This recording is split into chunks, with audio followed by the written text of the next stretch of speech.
നമ്മൾ ഈ റെയ്ഡ് നടന്നപ്പോഴത്തേക്ക് ഈ അദ്ദേഹത്തിന്റെ ഈ സ്ലോവാക്യൻ എംബസി അല്ലെങ്കിൽ കൗൺസിലിന്റെ ഓഫീസ് ഉണ്ടായിരുന്നു, അവിടേക്ക് കയറാൻ ഇവരെ അനുവദിച്ചില്ല എന്നുള്ള ഒരു പരാതിയും നിലനിൽക്കുന്നു. അല്ലെ അവിടെ കയറി ചോദ്യം ചെയ്തില്ല എന്നുള്ള പരാതിയൊക്കെ പറയുന്നുണ്ട്. അത് എത്രമാത്രം ശരിയായിരിക്കും?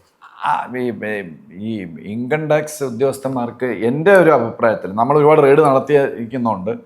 ഞങ്ങൾ അമാസ്മെന്റ് ഓഫ് വെൽത്തിന് പോയി റെയ്ഡ് ചെയ്യും. അവിടെ ചെന്നാലും ഇതേ യാർഡ് സ്റ്റിക്കാണ് നമ്മൾ ഉപയോഗിക്കുന്നത്. അതായത് ഇദ്ദേഹത്തെ ഞാനായിരുന്നു കൃഷ്ണപ്രസാദിന് ഒരു ചെറിയൊരു കുഞ്ഞ് അബദ്ധം പറ്റിയിട്ടുണ്ട്. അതെന്താണെന്ന് പറഞ്ഞാൽ ഇദ്ദേഹത്തിൻ്റെ കൂടെ നിൽക്കണമായിരുന്നു. ഒരു 2 CRPയും BSF ആരെങ്കിലും ഉണ്ടല്ലോ, എപ്പോഴും അദ്ദേഹത്തിൻ്റെ കൂടെ കാണണം. എപ്പോഴും നമ്മളെങ്ങനെയാണ് ആദ്യം എല്ലാം മൊബൈൽ വാങ്ങിച്ചു വയ്ക്കും, ലാൻഡ് ലൈൻ ഓഫ് ചെയ്യും.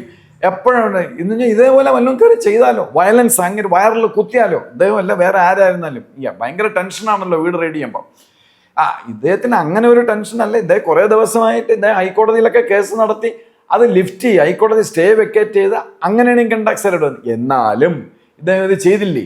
അപ്പോൾ ഇദ്ദേഹത്തിൻ്റെ കൂടെ ആള് വേണമായിരുന്നു. അങ്ങനെ ഒരു ചെറിയൊരു ലാപ്സ് വന്നിട്ടുണ്ട്. അത് ഇൻകം ടാക്സ് ഡിപ്പാർട്ട്മെൻറ്റ് തീർച്ചയായിട്ടും നടപടി എടുക്കും. അങ്ങനെ ഒരു ലാപ്സ് വരാൻ പാടില്ല. ഇനിയുള്ള ഫ്യൂച്ചറിസ്റ്റിക് എല്ലാ റെയ്ഡിനും ഇത് ഇനി ആവർത്തിക്കില്ല, ഇങ്ങനെ സംഭവിക്കില്ല. പക്ഷെ ഇങ്ങനെ വളരെ ഫ്രണ്ട്ലി ആയിട്ട് നിന്നിട്ടാണ് ടക്കൻ അതിനകത്ത് കയറിയത്.